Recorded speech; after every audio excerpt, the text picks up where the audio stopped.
প্রেম হলো সেই অনুভূতি যা দুইটি হৃদয়কে এক সূত্রে বেঁধে রাখে কোনো শব্দ ছাড়াই। সংঘাত শুধুমাত্র শক্তি পরীক্ষার সময় নয়, জীবনের নতুন দিশা খোঁজার পথ। আশা হলো অন্ধকারের মধ্যে এক টুকরো আলোর রেখা যা আমাদের এগিয়ে চলতে উৎসাহিত করে। দুঃখ জীবনের অঙ্গ, এটি আমাদের মানসিক শক্তি তৈরি করে এবং নতুন শিক্ষার দিকে নিয়ে যায়। সম্ভাবনা হলো জীবনের মধ্যে সেই অদৃশ্য শক্তি যা আমাদের অদেখা পথের দিকে চালিত করে। যারা অল্পতে টেনশনে পড়ে তারা জীবনের প্রতিটি মুহূর্তে স্বস্তি হারিয়ে ফেলেন। টেনশন মানে নিজের শান্তি বিসর্জন দেওয়া। যদি কিছু করতে না পারো তবে চিন্তা কেন করো? তিন জায়গায় নরম হতে শেখো: মনের কথা, সম্পর্ক আর কঠিন পরিস্থিতি। তাই জীবনকে প্রতিরোধ করার জন্য নয়, বুঝে নেওয়ার জন্য যাত্রা করো। বিশ্বাস করব সত্যিকারের ভালোবাসায়, কারণ ভালোবাসা কখনো দৃষ্টিভঙ্গি বদলায় না, শুধু মনের গভীরে স্থান পায়।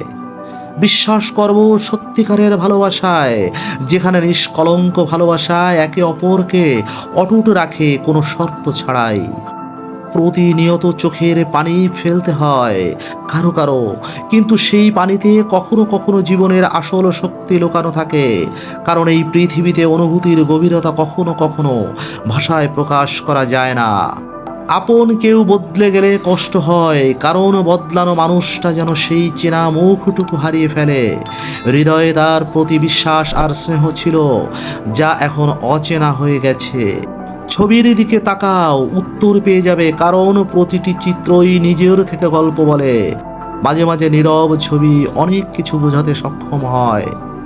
দিনের স্রোত চলে যায়, কিন্তু আমাদের মনের ক্ষত গভীর থেকে গভীরতর হয়।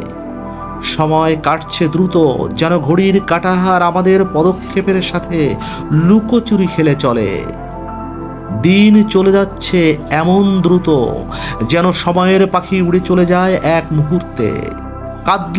কাঁদালেই কাঁদতে হবে, কারণ কখনো কখনো হৃদয়ের কান্না শব্দের চেয়ে অনেক শক্তিশালী।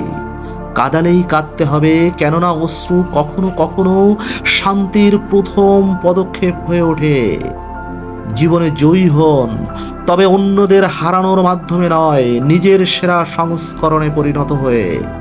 জীবনে জয়ী হন, কারণ সফলতা শুধু একলা চলা নয়, পথের প্রতিটি বাধা জয় করাও।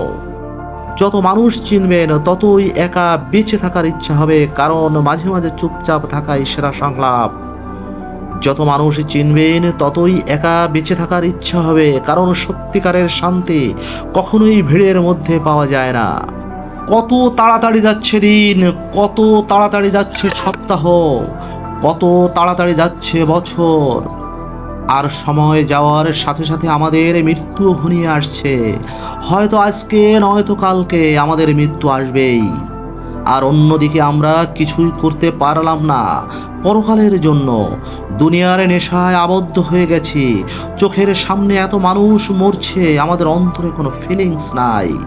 যেখানে রাসূল সাল্লাল্লাহু আলাইহি সাল্লাম একজন নবী ও রাসূল হওয়ার পরেও মৃত্যুর চিন্তায় সবসময় মগ্ন থাকতেন, সেখানে আপনি আমি মৃত্যুর চিন্তা করছি না। আজ এ পর্যন্ত। প্রিয় বন্ধুরা, চ্যানেলটি সাবস্ক্রাইব করুন। পয়েন্ট ইউ ফর ধন্যবাদ।